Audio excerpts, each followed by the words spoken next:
The next chakra we're using it as part of this framework is the Anahata chakra, which is the heart chakra, which is coloured green, and we're focusing mainly on the learning how to receive love.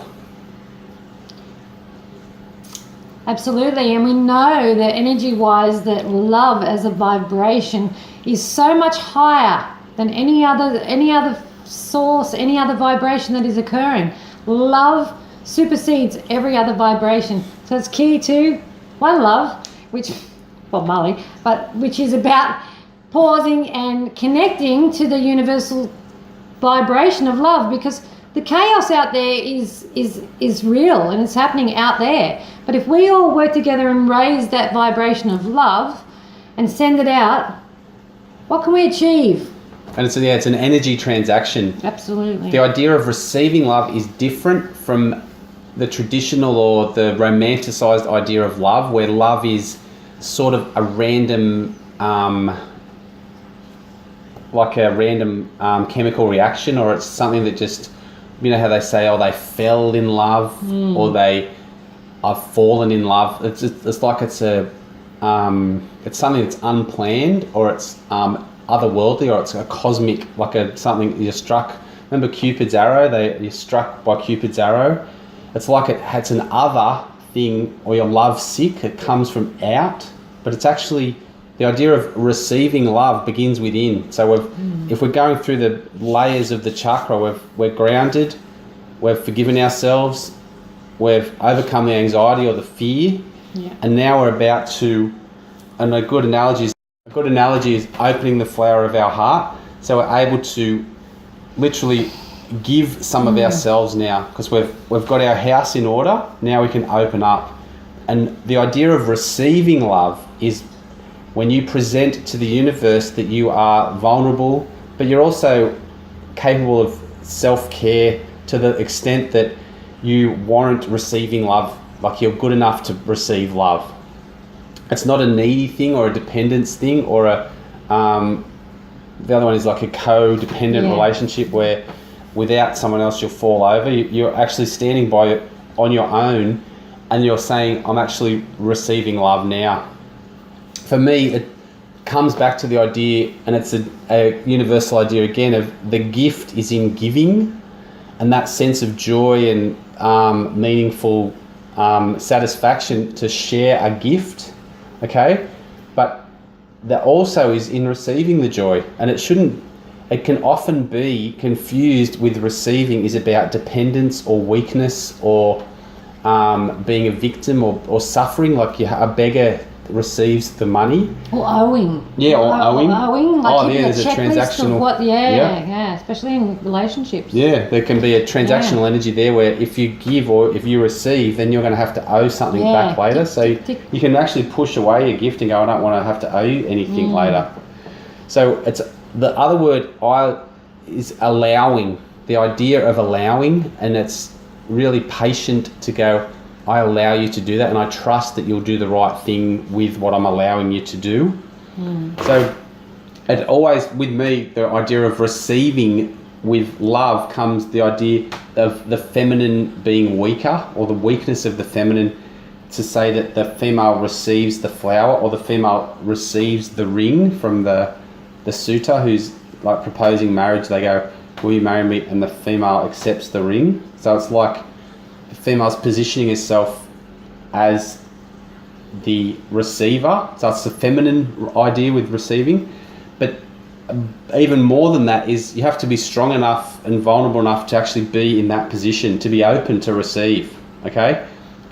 It's the idea that receiving love is something that many of us shut ourselves off from when we declare, like clients will declare themselves divorced or not single or not seeking. They'll declare themselves shut off.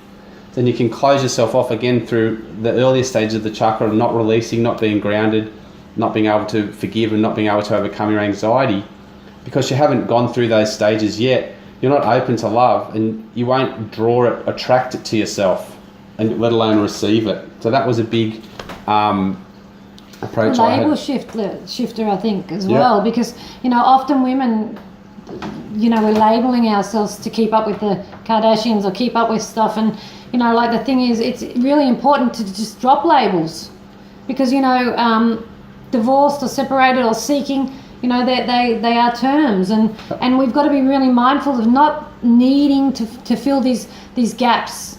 We must, after a breakdown, we break through. So that means that we have to step through and stand on our own and get that inner core strength. So with these women that keep running through internet dating sites, constantly without doing the work, you need to process why things didn't work, and accept and take some responsibility here. You can't keep running from one man to another without stopping, or overlapping men. What is that about? What happens is you must stand and look at the codependency. Look at what is it that you're attracting and why. Now, are you taking your heart and your head with you? Now, Bren and I were talking in our break about how, we're talking about a whole wellness experience here. And for that, we need to talk about body, mind, and spirit. Now, this whole business of looking for love in all the wrong places, I think that's a song. Yeah. I think it's really key to be mindful that, look, I'm just going to lay it on the line. When you have sex with people, it's an energy exchange that occurs, and it's a dangerous energy mix if you do not know what you're exchanging in energy. It's a form of an STD.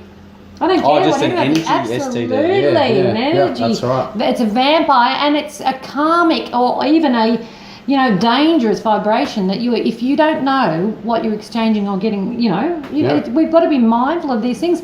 And we talked about the fact that, we're here to talk about a whole body experience, and therefore, we'll lay it on the line, baby. It's about the sex, and it's about being true to you, taking your mind, body, soul with you.